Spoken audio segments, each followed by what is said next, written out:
a jewel?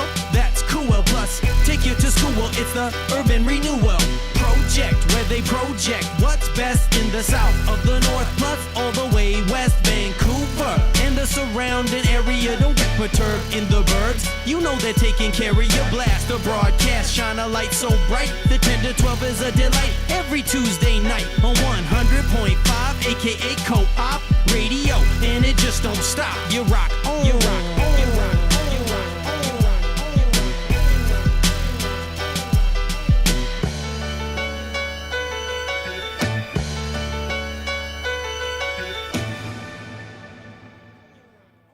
CFRO. You're listening to the Urban Renewal Project. Yes. We chilling up in the studio. I'm DJ Denise. I am, of course, Red Shirt Mike's evil twin, Blue Shirt Eckham. He's still got the red shirt on though. If I say my name backwards, I go back to hell. So Oh you my know. gosh. Yeah. Oh my But gosh. we got another guest in here that we haven't talked to. He's been sitting patiently for about an hour and 29 minutes.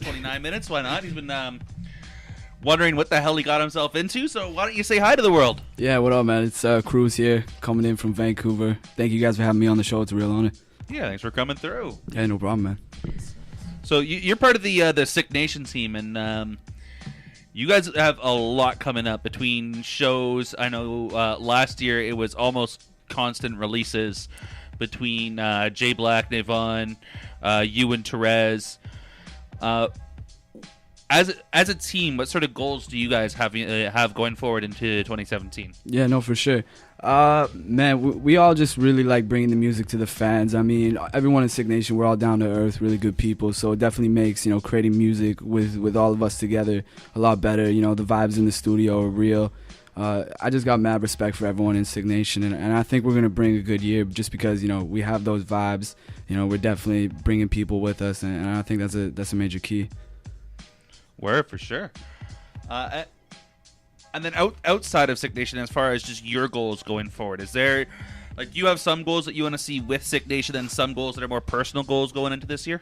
Yeah, I definitely, one of my personal goals I would say is just to bring an album or a mixtape to the 2017, because I haven't dropped one last year. So I definitely think it's time for me to maybe create a solo one or one combined with Therese. I'm not quite sure yet exactly how that's going to go down, but I definitely have some big plans for that this year. Nice. Yeah, Yeah. How long have you been writing and producing?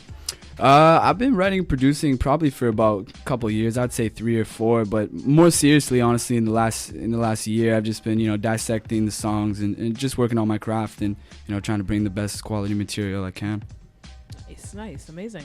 And how long have you been really doing your thing? Like, I don't know, when did you really start? I heard that you'd been on stage for the first time, or Krewz. Therese said he was the first time on the stage last year. So yeah, I was curious to find out where you're at on that. I mean, I've been doing my thing. I was on Much Music for the Be My Girl song. That was back in 2013, I think. That's really when I started coming into the scene, and then from there I just evolved and built on my craft and really felt which kind of lane I want to pursue, and I've just been ever since then building and creating connections. Oh, tight.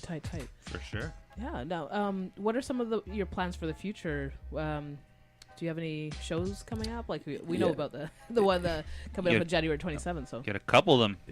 Yeah, for sure. No, yeah, we got the one on January 27th. It's on the Rocks at the Queens in Nanaimo, and then like we've been talking all night, we got the one in February 3rd with Ryan's coming out to that too. That's at the LED in Vancouver, so it's definitely going to be a lit set, and I'm really excited. nice. You were talking about getting a new project out this year, whether it's a solo project or one with Therese. Yeah. Is there some sort of message that you feel you need to get out to people this year? Man, I just want to show the people that I'm ready for this industry, and I think I can really make a name for myself here. So I think this year I'm definitely going to try and bring a lot more material, even though last year we brought a lot too. But I think this year I just want to basically build my craft more and keep those songs coming and keep the vibes up. Weird. Or Yeah, word. so- Word. Yeah. I got a quick question for you. Shit. I was talking to Jay Black last time he was here, and he knows I'm one of those cats too. Yeah. guy's got a great voice. He can sing, but at the same time, he's also invests a lot of time in producing. So Yep. I heard that you started out at Nimbus School of Recording. Yeah, correct. Yeah. How do you think that has helped your craft? Do you think you're looking at it from a different perspective? As what it would sound like recording? How is it helping you? Oh, big time, man. Yeah. It's really helped my vision a lot, just because Nimbus it's kind of like a family there. Honestly, for me, it just helped me realize the professionality you need to bring to the table, and like what you really need to put into your work to create these multi-platinum albums and stuff like that. Working alongside with Garth there, that was a real eye opener for me. He showed me a couple tricks, and it's really helped me bring my producing game to the next level as well. So shout out Nimbus. Are most people that you've met there, are they artists as well, or are people just focusing on the production side? Yeah, I mean, it's a really creative school. Everyone that goes there is in the industry, and all the students that go there, they all have a vision, and they all go after it very well. And it's a really creative process, because you get to see, all these different artists, in different industries, metal, rock, whatever it is, and they're all doing their thing. So it's really cool and motivating for sure. So this next project you got for us is going to be fire, right? Oh boy, yeah, I'm gonna bring it, man, for sure. I like it. Thanks. So would you recommend anybody who's starting out? Because I think now as an artist, you need to be, have your hands in also the different pies. Like, it's just the way it goes. Like, once you know more production, you can probably, produce better work. So would you recommend anybody who's starting out to consider doing the same thing, going to a professional production school? Or I mean, it's really up to you, like whatever your kind of vision is. Me, I like producing the music as well, so it was a no-brainer for me, just because I find when I get to mix this song, I'm putting my flavor on it. It's my craft, so whether it be my own work or someone else's, I enjoy it. And I mean, my message to the people would be, honestly, just pursue what you love, and if you think that mixing a song is good and that's what you want to do, then go for it. Nice. Now, so what motivates you to keep creating music? Man, I really like the connection with my fans, and just like the vibes that I get to bring up on the stage, and just when people vibe into the music, that shit I really like, so that's what keeps me going, and just being able to express your story in a creative way, I find that just truly a gift. Nice.